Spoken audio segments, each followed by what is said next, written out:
लगातार रूसी खूनी हमलों ने यूक्रेनी सेना की कमर तोड़ कर रख दी है।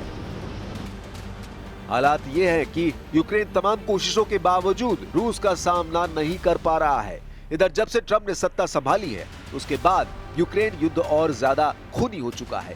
इसके पीछे ट्रंप की वो चाल भी सामने आई है जिसने दुनिया को हैरान कर दिया है। खबर है कि ट्रंप के बेहद करीबी दोस्त ने भाड़े के सैनिकों को रूस के खिलाफ यूक्रेन जंग में उतार दिया है।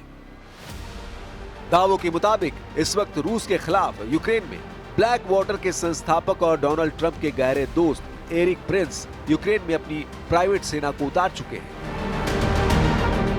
इससे पहले रूस ने यूक्रेन पर अपने महंगे आक्रमण के लिए भाड़े के सैनिकों को उतारा था, जिसमें रूस का बदनाम वैगनर ग्रुप सबसे ऊपर था।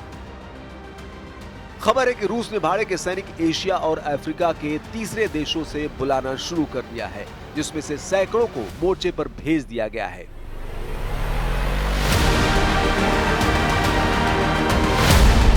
तीसरे विश्व युद्ध का पहला हेडक्वार्टर पोलैंड।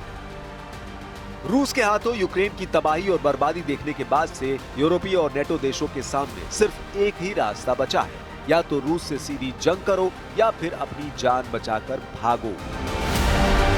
Тем более, что мы видим настроение действующей в США администрации под руководством президента Трампа. Видим их не просто призывы, а искреннее желание найти это решение. И этот, мне кажется, есть определенный свет в конце тоннеля. Посмотрим, как будет складываться ситуация. Если нет, то нам придется решить все поставленные перед нами задачи вооруженным путем. पेरिस, लंदन और ब्रसेल्स में नेटो और यूरोपीय यूनियन की मीटिंग में ये बिल्कुल साफ हो चुका है कि यूरोपीय देश किसी भी कीमत पर पुतिन और ट्रंप की डील को नहीं मानने वाले हैं। हालात ये है कि अब पोलैंड तीसरे विश्व युद्ध का पहला हेडक्वार्टर बन गया है। रूस के खिलाफ बारूदी मोर्चा खोल दिया गया है। जो दावे किए जा रहे हैं उसके मुताबिक पोलैंड के राष्ट्रपति करोल की इस वक्त हवाइयां उड़ी हुई है। रूस ने यूक्रेन के साथ साथ पोलैंड में भी मोर्चा खोल दिया है। इस वक्त पोलैंड के लाखों सैनिक, सैकड़ों फाइटर जेट, टैंक, तोप और मिसाइल सिस्टम फुल एक्टिव है। अब हम आपको दिखाने जा रहे हैं कि कैसे पोलैंड से लेकर जर्मनी तक हड़कंप मचा हुआ है। नेटो की तरफ से पोलैंड रूस को सीधी चुनौती दे रहा है, ऐसे दावे किए जा रहे हैं। वहीं बाल्टिक देश एस्टोनिया, लातविया और लिथुआनिया भी रूस के हमलों से निपटने के लिए एड़ी चोटी का जोर लगा रहे हैं। दावों के मुताबिक पोलैंड में 1,20,000 नेटो सैनिक जमा हो चुके हैं। फ्रांस की स्पेशल फोर्स के लगभग 6,000 स्पेशल कमांडो पोलैंड में मौजूद हैं। इधर रूस ने बेलारूस में अपनी स्कंदर मिसाइल 5 महीने पहले ही तैनात कर दी थी। खबर यह भी है कि अगर पोलैंड की तरफ से रूस पर हमला होगा तो बेलारूस की तरफ से यूक्रेन पर रूस और बेलारूस की सेना मिलकर बड़ा हमला कर देगी।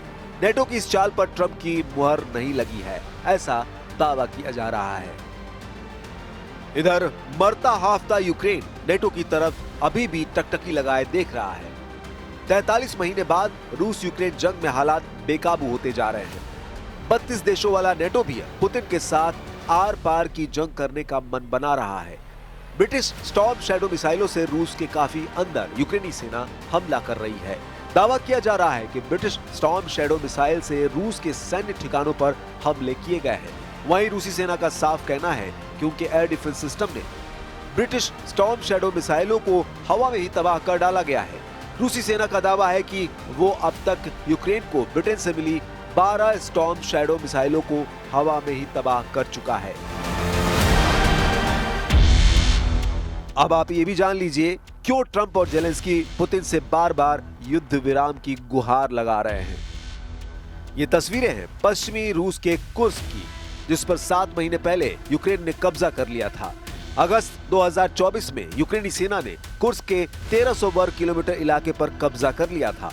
लेकिन जैसे ही रूसी सेना ने कुर्स्क पर भीषण हमले शुरू किए, पूरा कुर्स्क इलाका यूक्रेनी सेना की लाशों से भर गया। दावा किया जा रहा है कि कुर्स्क इलाके में 50,000 यूक्रेनी सैनिक पूरी तरह से घिर चुके हैं, जबकि यूक्रेनी सेना की कुर्स्क में मदद कर रहे नेटो के 30 टॉप अफसर भी रूसी सेना ने घेर लिए हैं। इन्हीं हालातों को देखकर अब कुर्स्क के यूक्रेनी सेना कई इलाकों से भागने लगी है। खुद यूक्रेनी सेना ने पुष्टि कर दी है कि उनकी सेना रूस के कुर्स्क इलाके को खाली करने लगी है। पिछले 24 घंटों में यूक्रेनी सेना ने 19 रूसी हवाई हमलों को झेला और कुर्स्क इलाके में 20 मोर्चों पर यूक्रेन को भारी नुकसान हुआ है। यूक्रेनी सेना यह भी दावा कर रही है कि उसने यूक्रेन के अंदर खार्किव, कुपियांस्क और क्रास्नी लिमन की दिशा में कई रूसी हमलों को नाकाम कर दिया है। रूसी रक्षा मंत्रालय के मुताबिक रूसी सेना के उत्तरी सैन्य ग्रुप ने बेलोवॉय, पोडोल और सुदजा की बस्तियों को पूरी तरह से आजाद करा लिया है। अमेरिका स्थित ISW ने दावा किया है कि जमीन से प्राप्त फुटेज से संकेत मिलता है कि रूसी सेना ने सुदजा पर पूरी तरह से कब्जा कर लिया है और दक्षिणी जोलेशेंका की ओर बढ़ गई है, जो सुदजा के उत्तर पश्चिम में एक बस्ती है। वॉर जोन से आ रही रिपोर्ट के मुताबिक रूसी सीमा से लगे नेटो देशों जैसे पोलैंड, हंगरी, रोमानिया और फिनलैंड को रूस की तुलना में जमीनी हमले में 3:1 का घाटा होता है। लेकिन जब मौका रूस के खिलाफ हवाई युद्ध में आता है तो नेटो देशों का पलड़ा भारी हो जाता है। इसलिए जैसे ही रूस ने रोमानिया से सटे बॉर्डर पर यूक्रेनी इलाकों पर हमले किए, नेटो देश रोमानिया ने तुरंत 2 F-16 जेट जंग में उतार दिए। रूस ने रोमानियाई सीमा के बगल में डेन्यूब नदी पर एक यूक्रेनी शहर इज़मेल में बंदरगाह पर भीषण मिसाइल, जेट और ड्रोन से हमले किए हैं, जिसके बाद से नेटो देश रोमानिया में हड़कंप मच गया है। अब आप ये भी जान लीजिए कि क्यों नेटो देश रूस पर हमला करने के लिए सबसे ज्यादा F-16 फाइटर जेट पर भरोसा कर रहे हैं। इसकी वजह है इस वक्त नेटो देशों के पास अनुमानित 1887 F-16 जेट हैं, जो रूस के साथ हवाई युद्ध में गेम चेंजर साबित हो सकते हैं। पहले आप ये जान लीजिए कि नेटो देश के पास कितने F-16 जेट हैं। मीडिया रिपोर्ट्स के मुताबिक इस वक्त नेटो देशों के पास कुल 1887 F-16 जेट हैं। नेटो देश रूस के खिलाफ 44 F-16 उतारने जा रहा है, जबकि बुल्गारिया 16 से ज्यादा F-16 जंग में उतार रहा है। डेनिश के भी 30 F-16 जंग में उतर रहे हैं। ग्रीस ने भी 120 से ज्यादा F-16 उतारने का ऐलान कर दिया है। नीदरलैंड के 20 F-16 जंग में रूसी जेट से मुकाबला करेंगे, जबकि पोलैंड के 48 से ज्यादा F-16 रूस से मुकाबले के लिए उतर रहे हैं। पुर्तगाली भी 28 F-16 जंग में उतार सकते हैं। रोमानिया ने 14 से ज्यादा F-16 रूस के खिलाफ उतार दिए हैं। तुर्की के 245 F-16 जेट हैं। तुर्की वक्त आने पर नेटो की तरफ से रूस के खिलाफ F-16 उतार सकता है, जबकि संयुक्त राज्य अमेरिका के 922 F-16 जेट हैं, जो रूस के खिलाफ हवाई युद्ध में गेम चेंजर साबित हो सकते हैं। अब देखना होगा ऐसे हालात में यूक्रेन के बाद पोलैंड रूस से कैसे मुकाबला करता है।